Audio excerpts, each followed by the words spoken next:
Hello and welcome to Most Haunted. This beautiful cobbled street is situated in the old town of Rye in East Sussex. Now it's home to the very famous Mermaid Inn. Now it's famous for two reasons. One, its history, and two, its ghosts. The Mermaid Inn was built in the 11th century and has a colourful history. With its crooked, dark, twisting corridors, 5 haunted bedrooms and secret passageways, it's difficult not to be taken back in time to the days when the notorious Hawkshurst smugglers reigned terror in the village of Rye. There are at least 8 ghosts here that staff members and guests have encountered. By spending 24 hours here, will the Most Haunted team encounter any of them?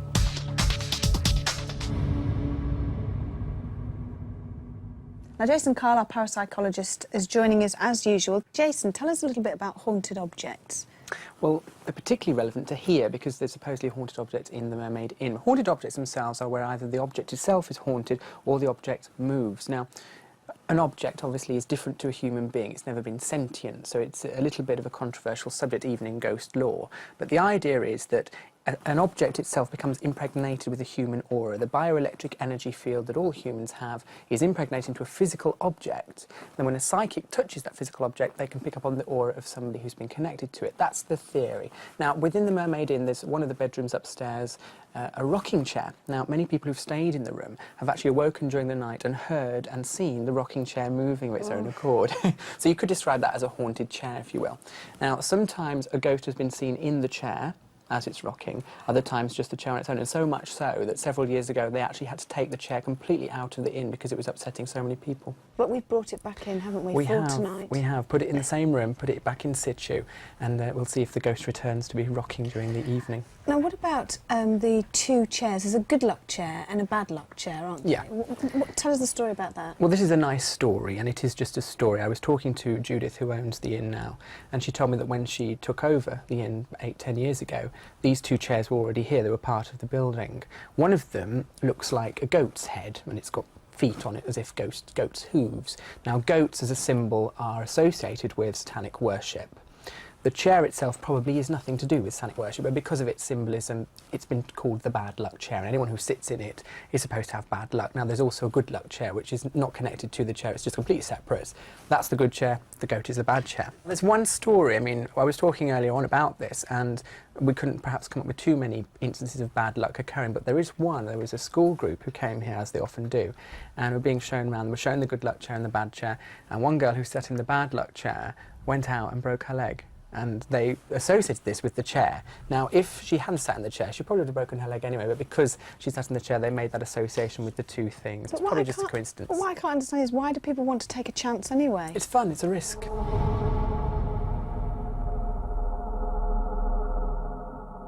What will our usual team make of the Mermaid Inn and its ghosts? Will our spiritualist medium Derek Akora, who knows nothing about our location, unravel the mysteries of this traditional inn? When we first bought the hotel, we went through a stage where we had to man the place by ourselves, and it was very scary, being the only knowing that you were the only person in the entire building. Over the years, it always seems to be the same 5 rooms in the hotel that people seem to have seen or felt something in, which to my mind is a bit strange considering we have 31 rooms. It's not written anywhere, and people all do seem to see the same things in the same 5 rooms. The weirdest one I ever came across was I came on duty one morning and there was a couple fast asleep in the lounge on the couch, and they refused to go back upstairs to the room because, again, they'd seen a figure walk through one wall out of another. We had to bring all their belongings down, and they actually got changed in the public lavatory. They refused to go back upstairs, they were so scared. Before we actually bought the hotel, there was a barman who was slightly dubious about, well, he did believe in ghosts, I think, but one of the stories was that obviously the dueling couple back in room 16, the body was thrown down the secret passage, and the secret passage comes out in the bar, and he was stoking the fire one day and all the bottles came off the shelf, and he actually just left his bow tie and left. You know, we never saw him again. Walking along the corridors and believing that there's someone ahead of me, and when you open the door there's no one there, and several of us here have had the same thing. Until I physically see something, I'll always be a bit dubious, but it's the fact that the people who do say they've seen things are so normal.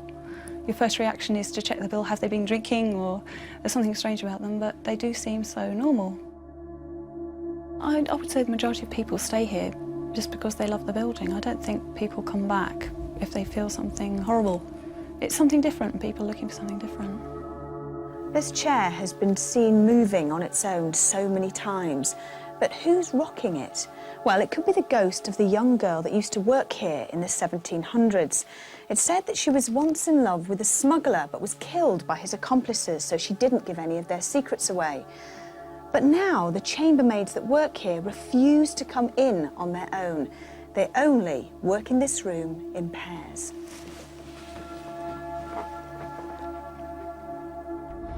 Can you imagine being fast asleep in this bed only to wake up and find the ghost of a man in old-fashioned clothes sitting at the foot of your bed? Well, that's exactly what happened to a guest in this particular room. She was so terrified that she actually dragged the mattress off this bed and pulled it through into the other room and refused to come out until the morning. A psychic and her friend were spending the night in this room. Oddly enough, the friend woke up in the middle of the night to discover two men dressed in doublet and hose having a duel.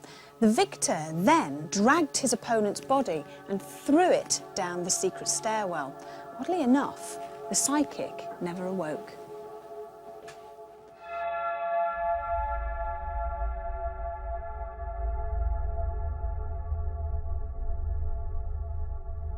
What we're just doing here is setting up a small temperature monitoring device. Not only will this monitor the temperature, but also the humidity in the room.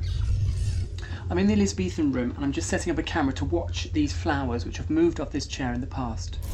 I'm in the Kingsmill suite where this rocking chair has been seen rocking of its own accord, so I'm setting up a camera to watch that throughout the night, and also an electromagnetic field meter which will measure any unusual fluctuations. So with all our equipment set up and ready to go, and the arrival of our medium Derek Okora, we were nearly ready to start our investigation. We decided to have a quick chat before the long night ahead. There's not a horrible feel to this place at all. It's absolutely beautiful. It It's really nice is. now, It's but it lovely. wasn't. Don't listen, you. Shush. Don't you just sit in the corner and not say anything at all. But if anyone ever asks, they say, "Are you haunted?" I usually say only in October. Why? Well, that's I think when most people have said they've seen something. In and also October? you've got Halloween as So well. it's Halloween, so yeah. Well, statistically, that's the most sort of potent time for ghost sightings. That's when Why? but then you've got Halloween, so people expect to see things. So people are looking for things and maybe explaining experiences being paranormal, which perhaps in July or August they wouldn't think a ghost. It's because it's near Halloween, it's dark, leaves are on the ground, it's spooky, it's eerie, you've got winds blowing. So that might be all it is. Nothing necessarily to do with the paranormal. Well, my beliefs on this sort of thing happening, as you both talked about October, close to Halloween, is because spirits are conscious people who are still conscious, still out of the physical body. Okay, and the spirits, no exception here, because there's a number of them. I would say that some of them, possibly with the personality traits, they've thought, right, okay, it's expected of us. It's near Halloween, so let's do it. Let's, haunt the place. Let's either show ourselves or make feelings and what have you in certain rooms. Because there's 1, 2, 3. It's like activity in 3 rooms. Activity. And, I would say that, you've got spirits here. That's what I feel. Who maybe 2 out of the 3 are really, really, if they want to be, quite showmanshipy. Obviously, this is your business, this is your living, and you own half of the building. What would you say to somebody who said ghost tourism makes money? Yes. And, it is helpful to have an attraction to the building, other than it's a beautiful building? I don't think that's something we've ever had to do. I mean, the majority of people that stay here, it's either their honeymoon night or an anniversary. It does tend to be special occasions. And it does seem to be people who stay time after time. I mean, we don't advertise anywhere, so people, for Christmas, I think this year we've got a couple coming back. It'll be their 43rd year in a row coming back for Christmas. Gosh. And people come back for their anniversary year after year after year, always have the same room. That sort of idea. Going back to this, you were talking about Halloween and ghosts supposedly knowing that it's a sort of the sort of witching time, as it were. How do ghosts know about time? Do they not, if they're, if they're on the other side, is there not such a thing as time? But there's still, if we're talking about an active spirit in a property, a beautiful property like this, there's no time in the true world of spirit. There's no clock watching. But if they're in our atmosphere, our ether, they can understand. They can see clocks. They can understand the movement of a clock going from 12 right the way around. So, yes, whilst they're in our ether, they can see. But the spirits that dwell truly in the realms of spirit, that have gone away from this atmosphere, no, they're not in a time zone. As I understand it as well from working with other mediums, spirits are aware of seasons and seasonal changes, so they're able to identify with our time sphere through the seasons. Very so, yeah. Would you like to know, you're not sure whether this is a haunted place or not, but if you definitely knew that it was haunted, would you want rid of the spirits here, or would you like to keep them? No, I mean, it must be part and parcel to being here in the first place. I want the place to stay as it is as much as humanly possible. Well, I don't know, I just think, isn't it, spirits that are supposed to stay in a building, aren't they trapped? Aren't we supposed to do something to help them to assume something had happened to someone. Okay. The committed suicide or something terrible to be trapped. I mean, Jason and I, we've talked at length over this, over different types of spirits, why they're actually in the atmosphere. One could have lost their life through suicide. One could have lost their life through being murdered. I mean, there's been murder here. Do you know something? And are you thinking, wait, as a medium as well, don't you ever get fed up of, like, spirits supposedly coming in and wanting to have a chat with you? What if you're in the shower or if you're in bed at night? Don't you think, for goodness sake, just leave me alone? No, they can be quite considerate, actually, of that, in the sense of the spirits visiting you in your home are generally people that have gone before you anyway, i.e. parents, grandparents, brothers, sisters, aunts, uncles. So you don't really mind if they come visit. But when we go to our toiletries and things like that, they don't infringe. Because I've often thought that, you're sitting on the toilet doing a private thing there, and someone could be looking at, or you're with, you're having a bit of a loving moment. Yeah. No, they show their own respect in that sense. They don't do that. You've never had any complaints on that.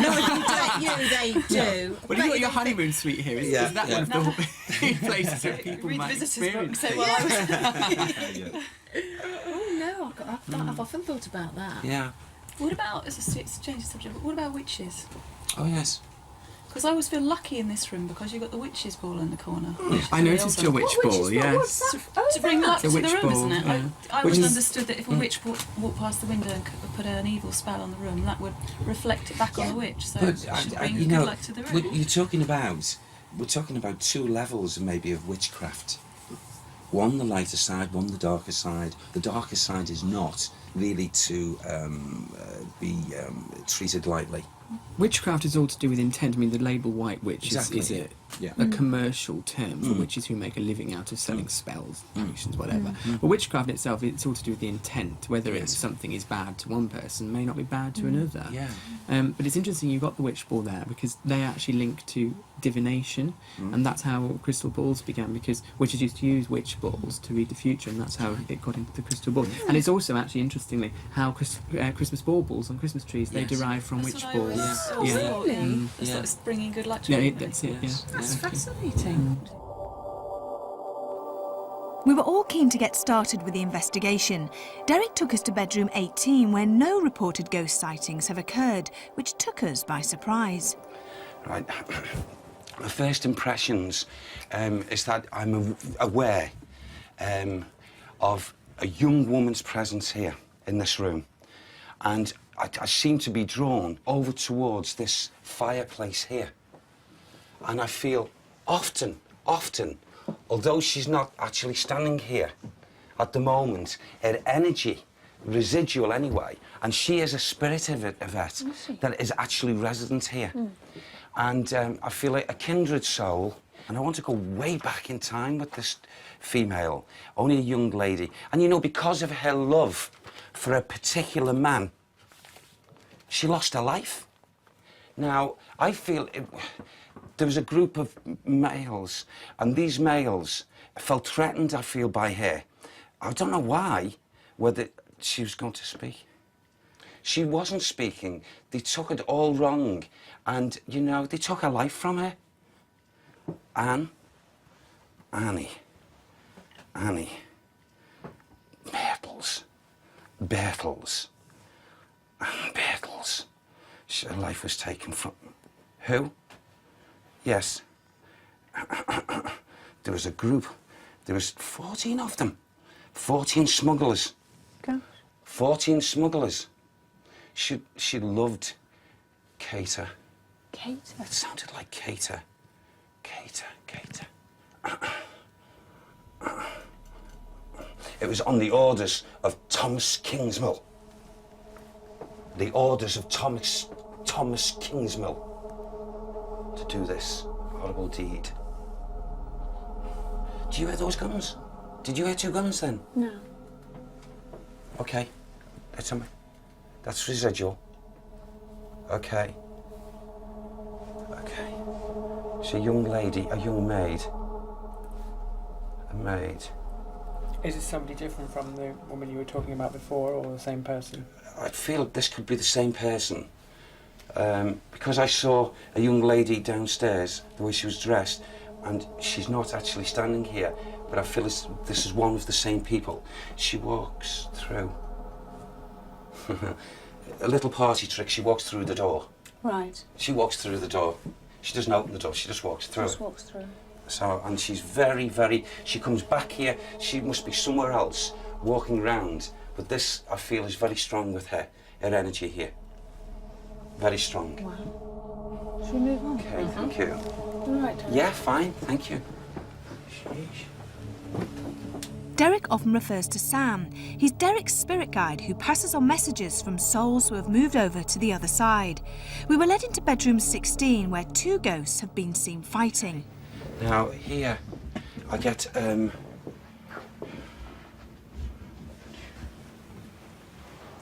there's 2 men fight here. It's in this here area. I feel as if, there's something to do with the floor. Killed him. And he went down. There's a trap in the floor. He dropped his body into a dungeon, a hole. This is it.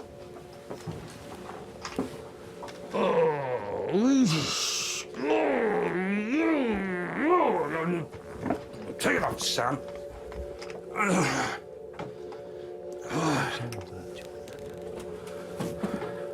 There it is.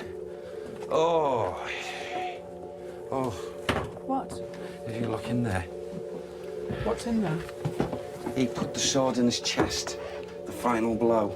Did they put them down that sharp? I feel it's in this area. Who? Sorry, just get me breath. They all come here. They all come here. Do you want to come out, Derek? Come on out, sweetheart. Yeah, okay. Even though Derek seemed a little overwhelmed by the presence of the ghost of a man who'd been murdered by the smugglers, he was very keen to take us to room 17. Remember, he has had no prior information about the inn or the rocking chair, but he was drawn to it straight away.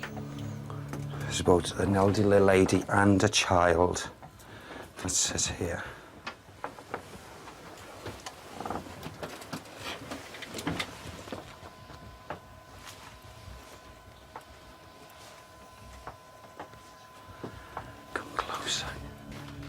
A lady sits here and she connects with a man.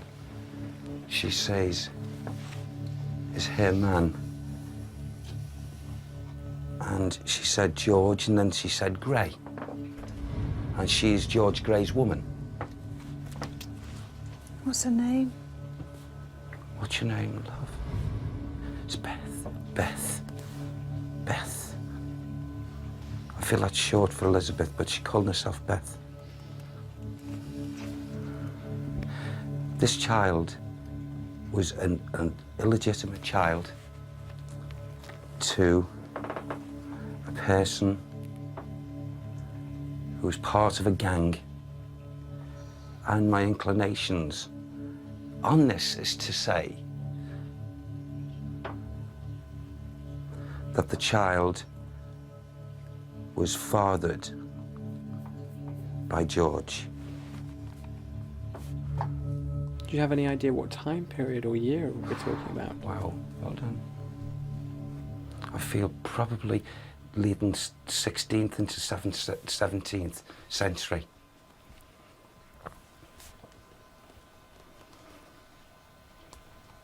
And yet, I want to go back, you know, and say these conditions from the foundations of this building go back to 13, is it 13 or 1400, Sam? The 13th century. The foundations, you mean, not the building? The foundations. But there's a connection between the foundations of its true building of the 1300s and built up in some manner again in the 14th century. And it's changed so many times. It's changed so many times. There's been families live here for quite a lot of years. And it was then changed. And we come to another layer of residual energy. And it's like an inn.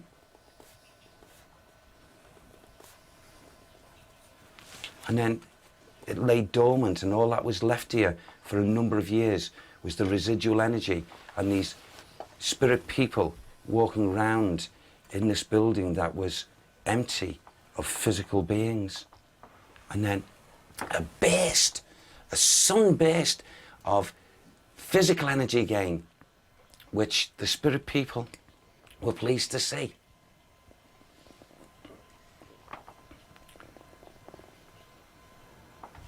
There's a tunnel here.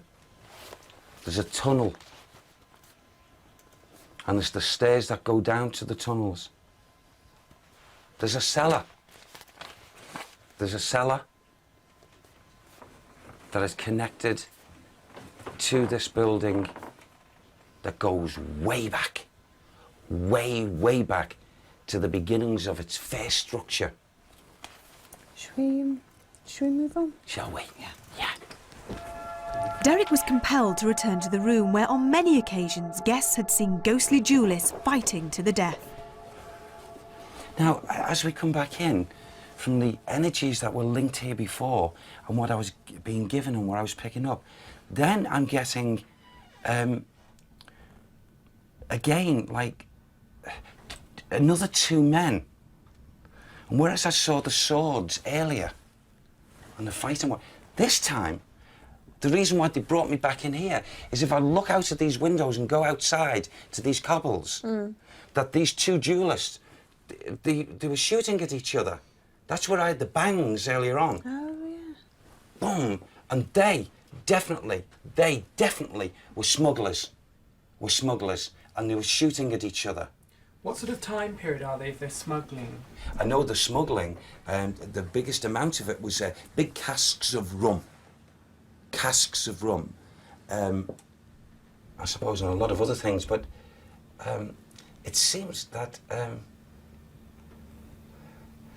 they give me, you see, these people who were involved in this, a gang, and the name Hawksworth or Hawksmith gang, this was the big group that had, it's like as if they had everyone frightened. It's like if you come forward into this modern day and age, excuse the word, you know, you had the notorious people on the, called the Cray twins, where they were, the feelings they give me is that they were just in some way, in the sense that they looked after everyone and give people things, so that the people around look to them as being like knights in shining armour. They look after us. And yet, they would, on the other hand, they'd sit and downstairs, not up here, in their group, round the table, and they'd drink the beer, the liquor, and they'd always have to, I'm seeing them, you know, here, just in this bedroom, and I'm up here, I'm seeing them sitting at a big table, and they've got the guns. And they're there on the table of it. And they're on the ready. So if anyone that walks in and they look the wrong way or they look suspicious, those guns are up. And they have no hesitation in shooting. So they had the kindness about them, and they had this evil part about them. But the evil part was in protection of what they were doing. So they had this, not just this dwelling here, but the surrounding area. A lot of people for them, but I feel it was born out of fear. Right. Fear. So muskets and swords, they were used in abundance here. Absolutely. I keep wanting to fall down, and this has been so strong. I've never had this before in an investigation. This constant perspiring. No, I've never seen you so Because hot. the mixture, it's not so warm, but the mixture of energy here is so much trying to disguise itself, and this causing this thing here in my body heat. And it's because I feel the secrecy up at this level of killing a person and dropping the person to a lower level. The only way I can describe it, like I was getting before, like a dungeon. And a passageway is like a tunnel. Well, let's move. Do you Yeah. think have you? Well, I've got, yes, I've finished just, here? I had to go. But you see, outside, I feel on those cobbles, as Sam showed me a picture of two men, okay, and who were dueling, okay, but the energy's come back into here as well. Gosh. And I don't know why. I don't know why. It's fascinating, isn't it? Wow. Don't get me sleeping.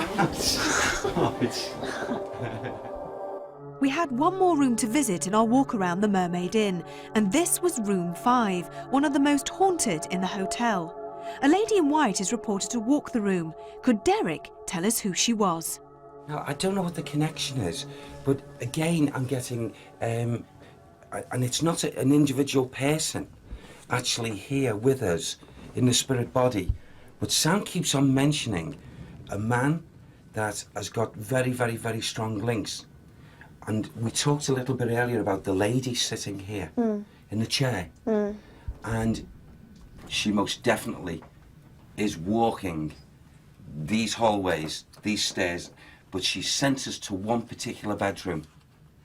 And she was in our day and age we call girlfriend or boyfriend, the girlfriend of a man that she loved very dearly, but his cohorts felt threatened by her and they did away with her. Right. For no real reason, because she was innocent in actual fact. And I feel that's why she stayed in this atmosphere. And she's not altogether happy. And I wouldn't blame her, because she can recall why her life was taken. Right. She can recall it very. She's more really a spirit presence here than any of them. Right. Absolutely. And I would really be shocked, surprised, put the two together, if her presence. I feel what she tries to do in actual fact is she tries to draw attention, not to frighten people, tries to draw attention by the manner in which she manifests and shows herself. So Sam says that she would have been seen many times by people in the physical here, and she'd walk through the door Right. in ethereal body, Okay. just to make people See her. Yeah, and she'd walk through it, she'd go back through it. Well, I think it's a good time now to turn all the lights off. Turn them off? I think. Yes, Okay. yes. While Derek had a short break, we switched our cameras to night vision mode. Jason had already decided to stay in room 5, where he wanted to set up a motion detector. Well, basically, this is one of the most haunted rooms, allegedly, in the building, so I thought it would be a good place to set up one of our experiments. What we've got here is a basic laser device. It's a bit like a burglar alarm in your house, and it's simply a laser beam going from this device to that one, and if something crosses the beam that we can't see, it will create an audio alarm like this. And that sounds coming from this device, so we can keep this with us wherever we are in the inn. And the reason I set it up here in particular is that this room is one of the rooms where ghosts have been reported, and the main sighting here is that of a lady in white, that's been seen walking from this door and the corridor behind me across the room and past the 2 beds here. She stops at one of the beds, stares at the occupant, and then moves across towards the door. So if she's going to appear tonight, hopefully this device will catch her. When Jason was satisfied with the setup of his laser beam experiment, he joined Derek and myself with our night vision cameras in the cold and claustrophobic cellars. This section of the cellar, this, I mean, just absolutely takes me back to, the only way I can put it is to say it's the building, the original building. This goes back to then. Way back. To the earlier part of the building. To the earlier parts of the building. This ground here, and what have you, those steps, that's what it was earlier on. There was the steps coming down, and this section was part of that slip for the dungeon, for that man. Which man? There was a man that was killed by the sword, and this was the area in which he was thrust down into. Where was he taken to? Well, he was taken away from the building. I can't get the precise... I feel it would have been taken away by horseback, actually. For definite. Carriage, horseback.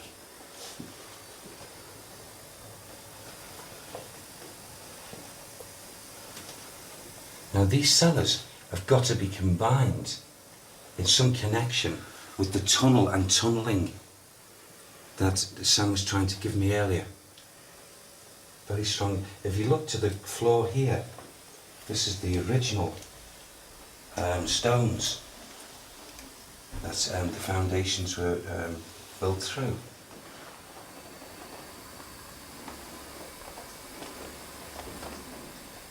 Oh, God. Sorry, it's okay, forgive me. It's okay. Yeah. There was a man who was killed, and he was killed by the group, or people killed him, and his name was Chater. Chater.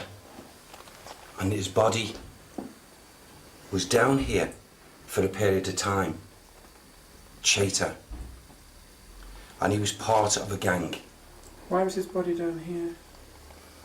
I just feel as if he was brought here until they got rid of his body. But it's like as if Chater had done something disloyal to the gang. I feel Chater must have killed another, and in turn his life was taken from him as well. We moved upstairs. Sitting quietly investigating bedroom 16 where the 2 duelists had been seen, we were suddenly shocked as a locked door swung open. Oh my God! It's the wind. No, it's not. What just happened? No, it's not. What just happened? It's a man. You should get him, he's there. Where? He's there. Now bear in mind we made sure the door was closed properly. If you listen carefully, you can hear the latch opening. And no matter how strong, a breeze could not have unlocked and opened the door. Who are you? Who are you? You're Chater. He's Chater. He's the one that was murdered. Chater. This man is a mixed bag of tricks. I can feel it with him. Is he still there? Yeah, he's there, very strongly. But don't worry, he's not going to, and he can't. I don't feel he wants to harm. He just wants to let us know that he's here. He's gone through the doorway now. Over here? Yeah. Okay. God, it's pitch black. I can't see a thing. Yes, okay. Up the Just corridor? making his way, yes. There's 2 doors.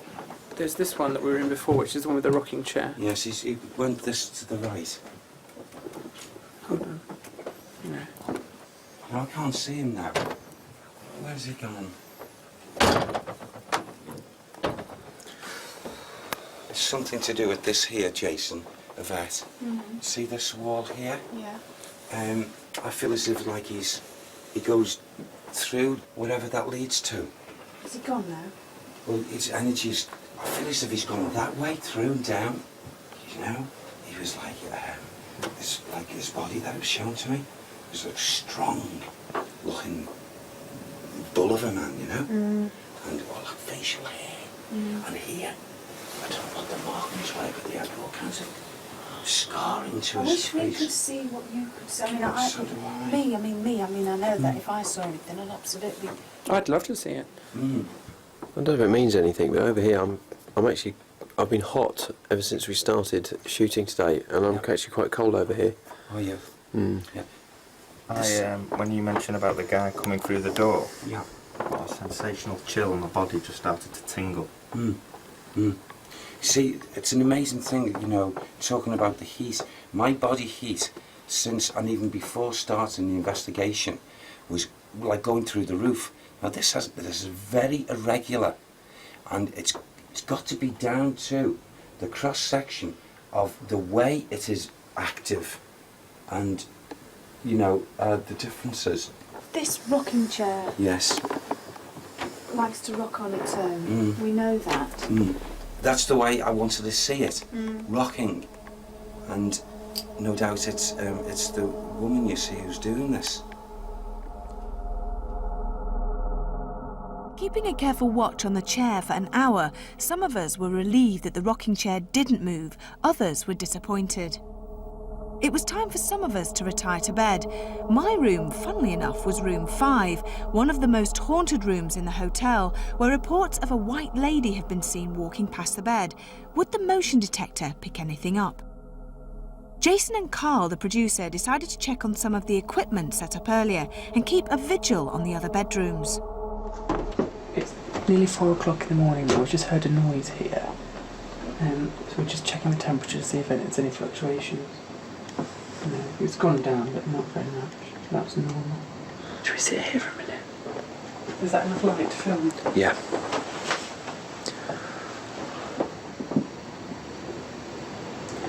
If there's any presence, spirit, ghost, or entity here who wishes to communicate with myself or Carl, give me a sign that you can follow what I'm saying and that you want to communicate with me.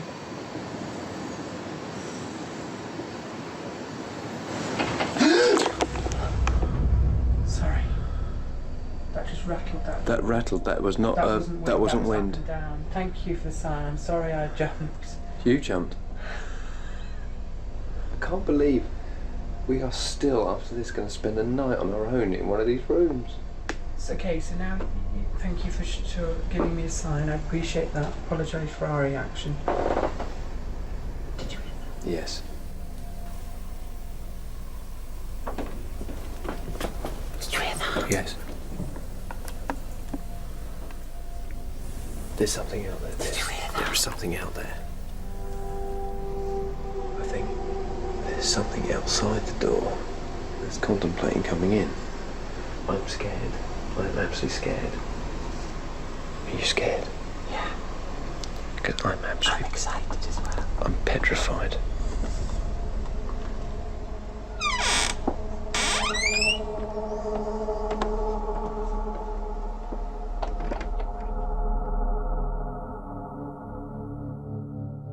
Meanwhile, back in my room, all was still and quiet, and I secretly hoped it would remain that way.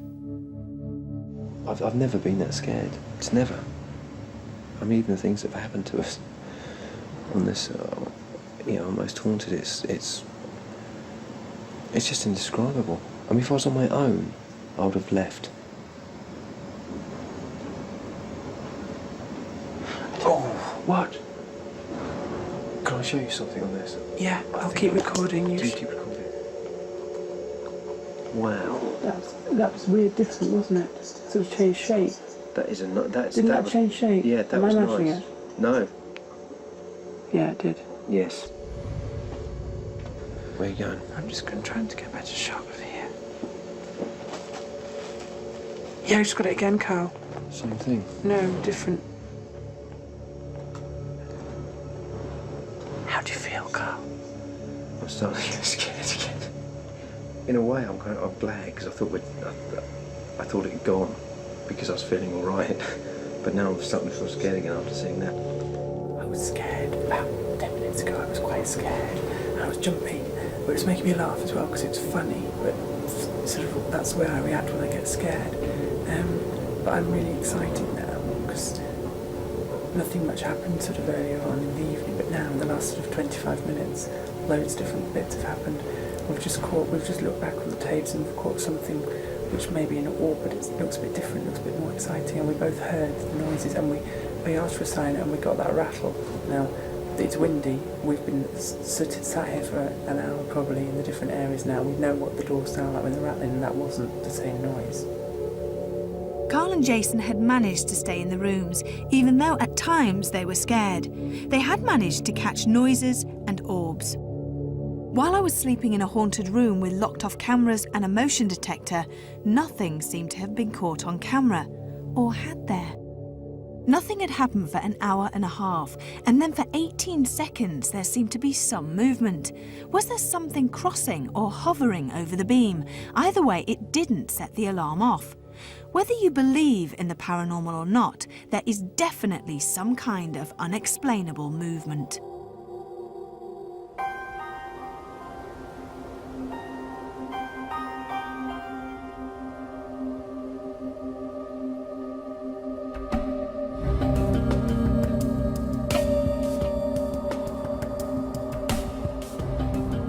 Well, last night was scary. I was scared. We had a few things happen. Some of them are unexplained at the moment. We'll have to look at the tapes a bit more closely. But there were odd things happening. I was scared, Carl was scared. But having said that, it was fun, and that's what I think it's about. A young lady that appeared to be a maid at some time going back, who unfortunately, because of her love for a particular man, the gang feared that she was going to let the cat out of the bag, so to speak, about the gang's movement, and they grouped together and just literally murdered her. That was sad. The wind and the rain and the weather conditions are statistically more conducive to ghosts. We know that from other investigations over the last 10 years, and that was what the weather was like last night. She will naturally find her way out of this atmosphere, this ether, into the true light of the spiritual realm. But like a lot of spirits that dwell in different places all over the world, they have this feeling that maybe the love that was taken away from them could possibly come back into the atmosphere. And I feel that's what's kept her here.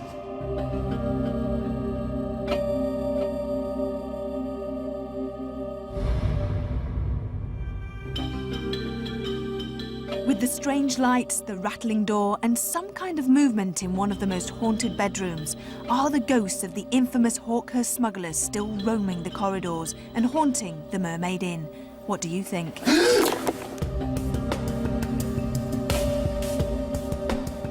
If the story's true about the woman and she likes to stand at the bottom of the bed and have a good old butchers at you, I don't care what you say, I don't care what you think or any of you think, but I am not sleeping in this bed on my own. I'm scared. Why are you scared? Sometimes maybe you just don't I just don't want to sleep in the bed on my own. What if I roll over and there's something there?